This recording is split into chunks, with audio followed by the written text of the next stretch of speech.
وأشهد أن سيدنا وسندنا وحبيبنا ومولانا محمدا عبده ورسوله.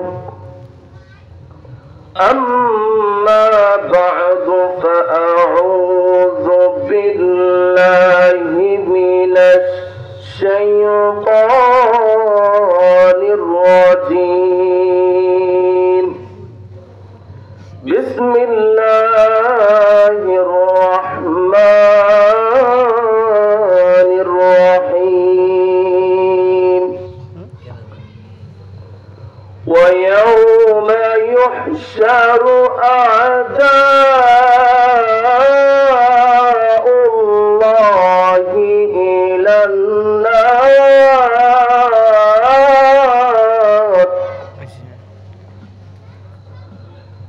أعداء الله إلى النار فهم يوزعون.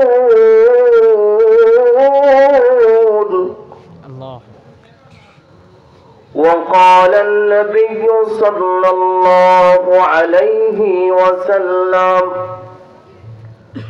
الكيس من دان نفسه وعمل لما بعد الموت، والعاجز ومن أتبع نفسه وتمنى على الله. رواه الترمذي. إن الله وملائكته يصلون على النبي يا أيها الذين آمنوا صلوا عليه وسلموا تسليما. اللهم صل على محمد وعلى آل محمد. সকলে আমার সাথে পড়েন: اللهم صل على محمد وعلى آل محمد كما صليت على إبراهيم وعلى آل إبراهيم إنك حميد مجيد.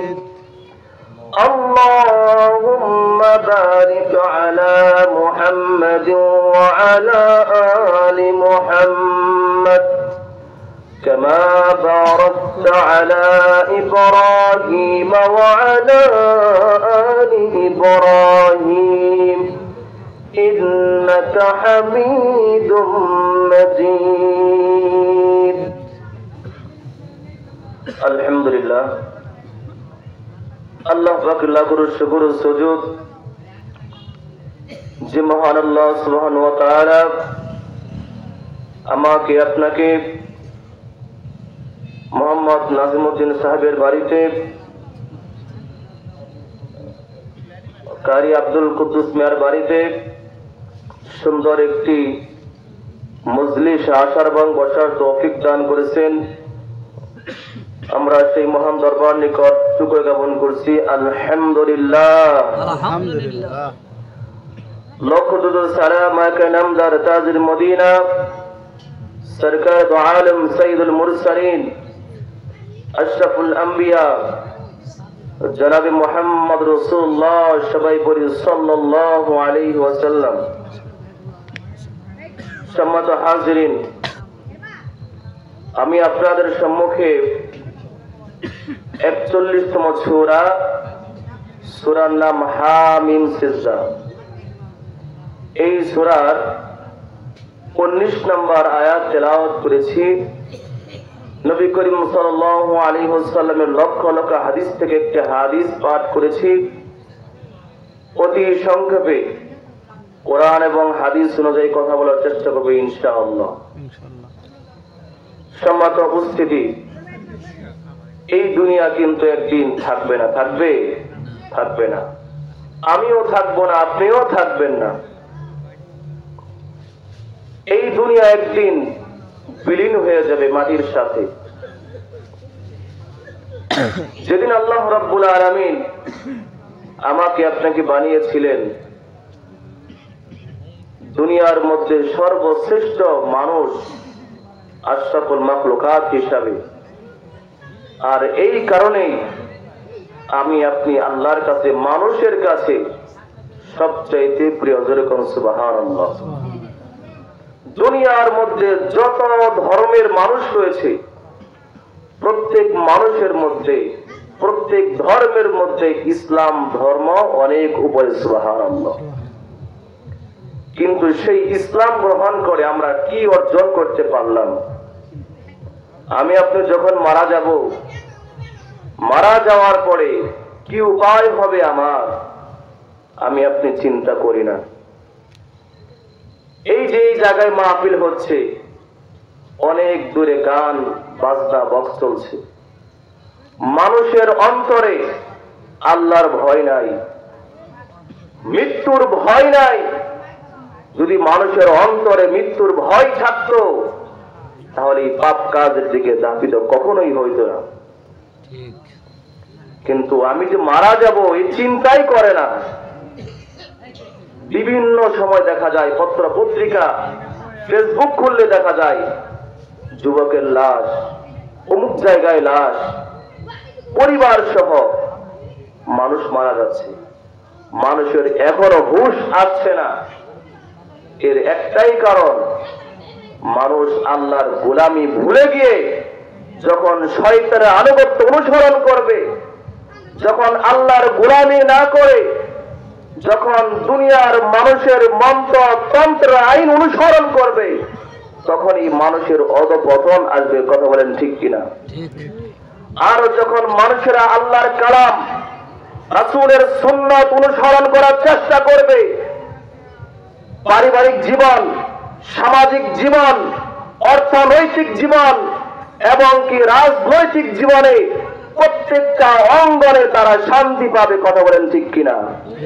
কিন্তু সেই শান্তি আমরা তো কোথাও পাই না। এই শান্তি আমি আপনি ইসলামের মধ্যে যদি পরিপূর্ণভাবে বস করতে পারি তাহলেই পাইব। অন্য নেতার আদর্শ, অন্য নেত্রীর আদর্শ যদি আমি আপনি মানতে চাই, তাহলে আল্লাহর কোরআনের যে শান্তি রয়েছে, রাসূলের যে সুন্নতের যে শান্তি রয়েছে, সেই শান্তি কখনোই পাবো না। তাহলে আমি আপনি যখন মারা যাব, মারা যাওয়ার পরে কি উপায় হবে আমি আপনি কেউ জানবো না। আল্লাহ রাব্বুল আলামিন বলেন, وَيَوْمَ يُحْشَرُ أَعْدَاءُ اللَّهِ إِلَى النَّارِ فَهُمْ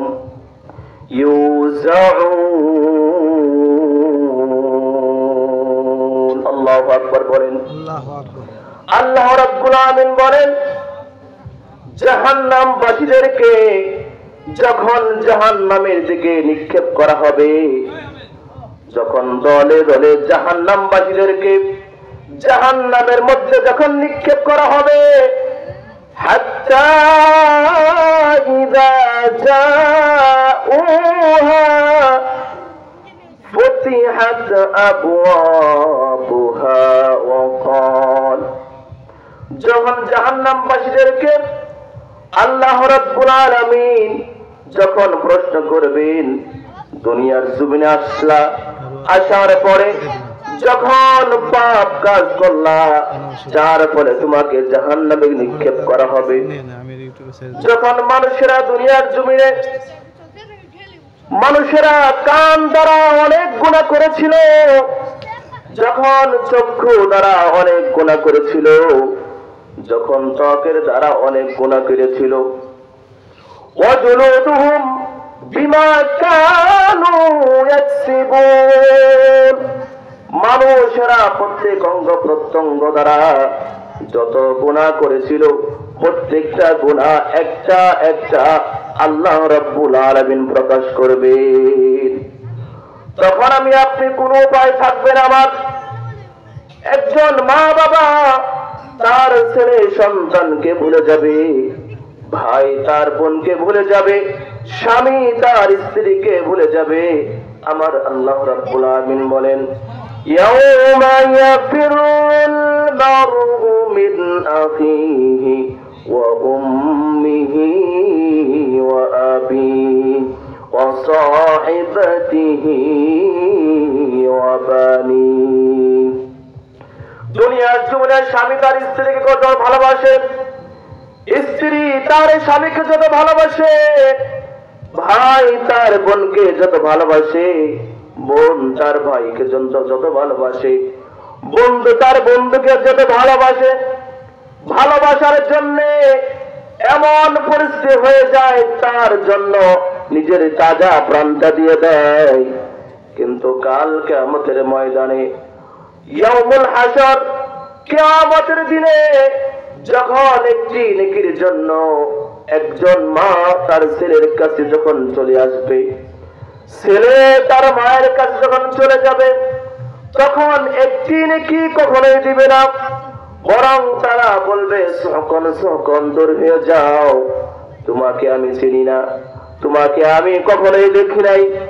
এইরকম ভাবে যখন হাসরের ময়দানে একজন আরেকজনকে যখন প্রশ্রয় দিবে না, তখন আমার আপনার কি উপায় হবে একটু চিন্তা করা দরকার, একটু চিন্তা করা দরকার।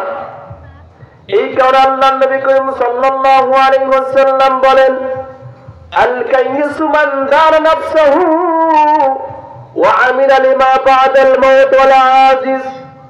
দুনিয়ার মধ্যে সর্ববুদ্ধিমান ওই ব্যক্তি, যে ব্যক্তি মৃত্যু পরবর্তী জীবনের জন্য আমল করে। যেরকম সুবহানাল্লাহ, মৃত্যু পরবর্তী জীবনের জন্য যেই বান্দা আমল করে সেই প্রকৃত বুদ্ধিমান। ওয়ামান আতবা নাফসাহু হাওয়াহু ওয়া তামান্না আলাল্লাহ।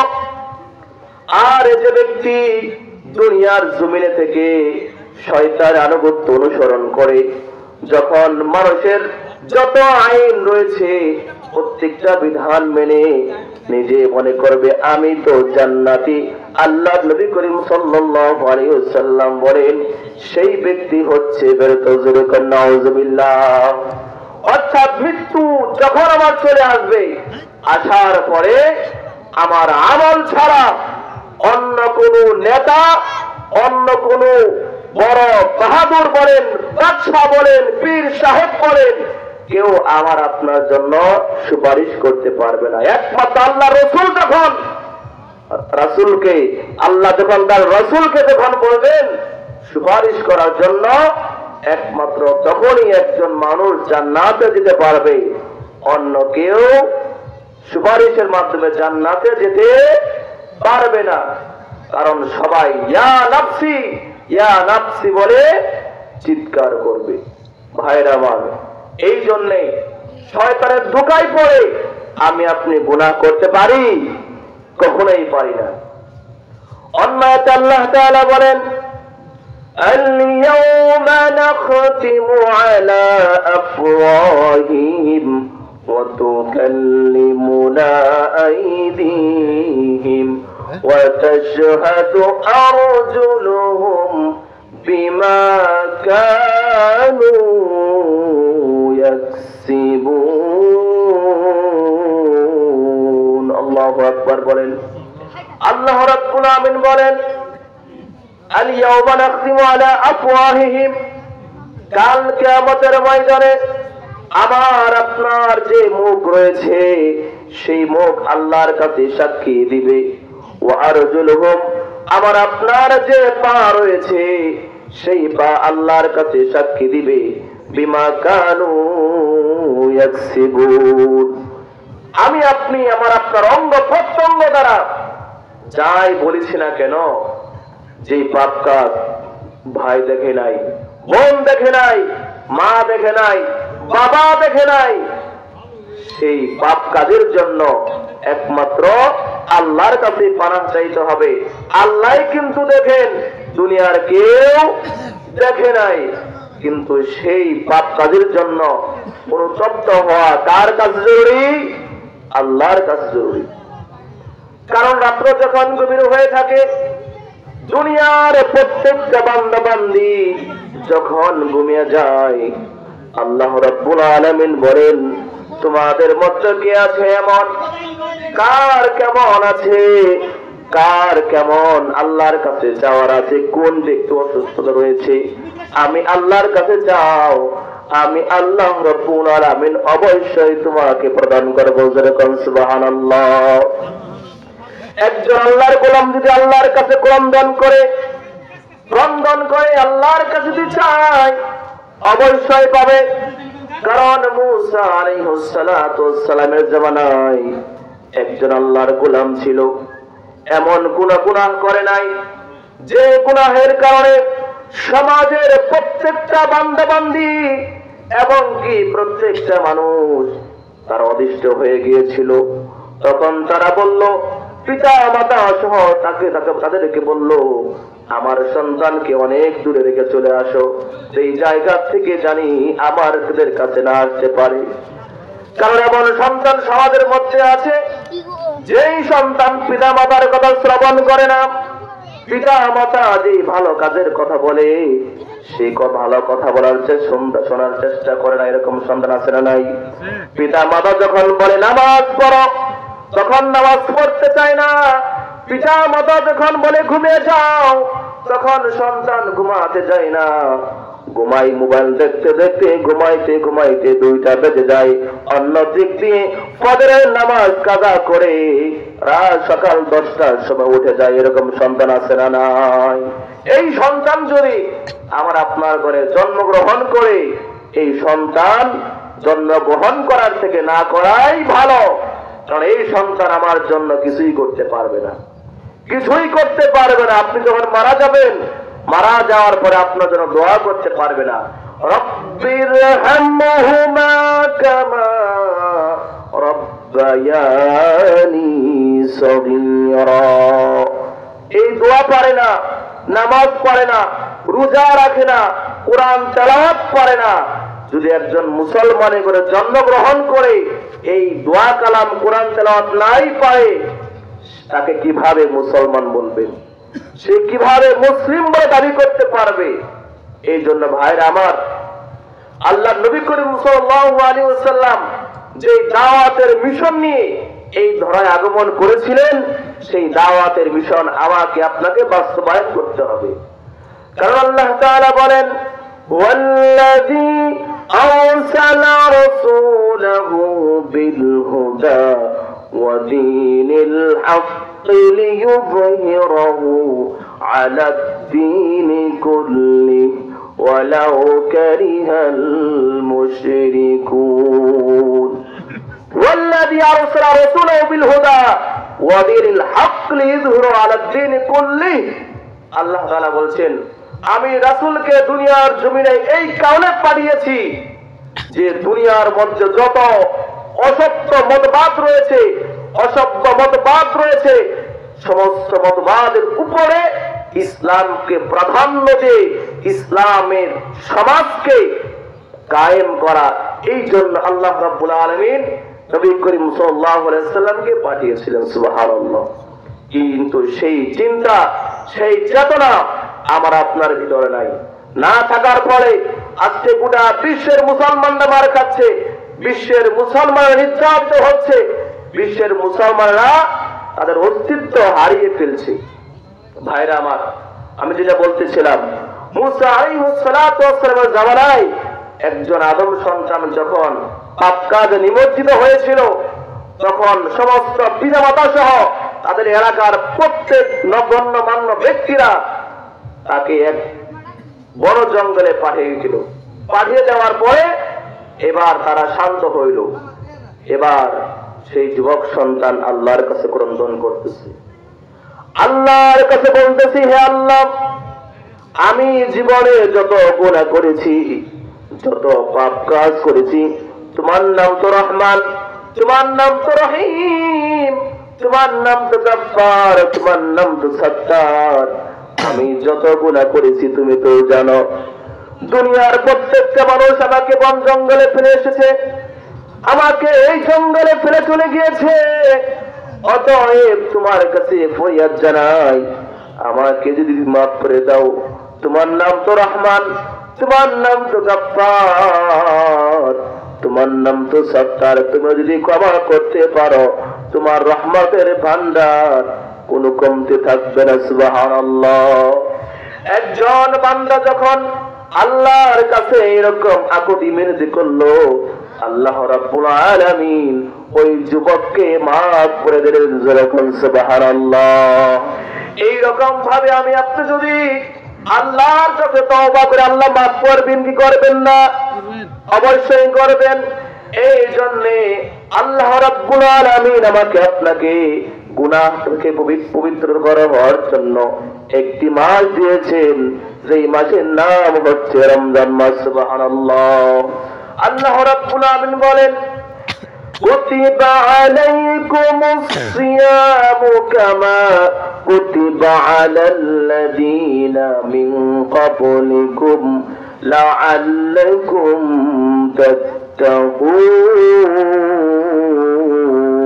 তাত্তাকুন। আল্লাহ রাব্বুল আলামিন বলেন, কুতিবা আলাইকুমুস সিয়াম, আমি আল্লাহ রাব্বুল আলামিন তোমাদের উপরে রোজা ফরজ করেছি, কামা কুতিবা আলাল্লাযীনা মিন ক্বাবলিকুম, যেরকম ভাবে ইতিপূর্বে তোমাদের মধ্যে যারা এই ধরাগমন করেছিলেন প্রত্যেকটা আদম জাতির উপর আমি আল্লাহ রাব্বুল আলামিন এই রমজান মাস নাযিল করেছি। যেরকম সুবহানাল্লাহ। কেন? লাআল্লাকুম তাত্তাকুন, যাতে করে মুত্তাকি অর্জন করতে পারো। সুবহানাল্লাহ। তাহলে আমরা কি সবাই মুত্তাকি হতে চাই? সবাই বলেন আমরা মুত্তাকি হতে চাই। যদি মুত্তাকি হতে চাই, এখন থেকে রমজান মাসের জন্য প্রস্তুতি গ্রহণ করতে হবে। এখন থেকেই রমজান মাসের প্রস্তুতি গ্রহণ করতে হবে। এরপরে আমরা যারা নামাজ পড়ি না, আমাদের নামাজ এখন থেকে ধরতে হবে। কারণ আল্লাহ নবী করিম সাল্লাল্লাহু আলাইহি সাল্লাম বলেন, আউয়ালু মা ইউহাসাবু বিহিল আবদু ইয়াউমাল কিয়ামাতিস সালাহ, কিয়ামতের দিন সর্বপ্রথম নামাজের হিসাব হবে। অতএব নামাজ কন্টিনিউ আদায় করতে হবে। এরপরে আমরা যারা কোরআন তেলাওয়াত করতে পারি না, কোরআন শিক্ষা অর্জন করতে হবে। কারণ তালাবুল ইলমি ফরিদাতুন আলা কুল্লি মুসলিম, ইলমে দ্বীন অর্জন করা প্রত্যেক নর-নারীর উপর কি ওয়াজিব না ফরজ? সবাই বলেন ফরজ। অতএব আমরা যারা পারি না, শিখতে হবে। এরপরে কোনটা ভালো কাজ, কোনটা খারাপ কাজ, কোনটা গীবত, কোনটা শিরিক, কোনটা সগীরা গুনাহ, কোনটা কবিরা গুনাহ, প্রত্যেকটা ধরে ধরে আমাকে আপনাকে শিক্ষা অর্জন করতে হবে। যদি আমি শিক্ষা অর্জন করতে পারি, তাহলে আপনি মুত্তাকি অর্জন করতে পারবো। অন্যথায় বুঝা রাখবো, প্রথম 7 দিন নামাজ আদায় করবো, জনমের মতো সেজদা দিব, কিন্তু যখন শেষ রোজা আসবে আমাকে আপনাকে পাওয়া যাবে না। রমজান মাস যখন চলে যাবে আমাকে আপনাকে পাওয়া যাবে না। তাই আসুন, কাল কিয়ামতের ময়দানে মুসিবতের সময় যখন চোখ, কান, নাক সহ সমস্ত অঙ্গ প্রত্যঙ্গ যখন আল্লাহর কাছে সাক্ষী দিবে আমার বিরুদ্ধে, আমার জবান বন্ধ থাকবে। আমার জবান বন্ধ থাকবে, সেই সময় আমার কি উপায় হবে সেই চিন্তা চেতনা নেই। আজ থেকে যদি আপনি তওবা করি আর আল্লাহর কাছে ক্রন্দন করে দুপুরা চোখের পানি ফেলে যদি আল্লাহর কাছে ক্ষমা চাই, আল্লাহ কি মাফ করবেন না? সবাই বলেন মাফ করবেন কি? অবশ্যই করবেন। আল্লাহ রাব্বুল আলামিন আমাকে আপনাকে সবাইকে মুত্তাকি হওয়ার জন্য তৌফিক দান করে। আমিন। ওয়া আখির দাওয়ানা আনিল হামদুলিল্লাহি রাব্বিল আলামিন।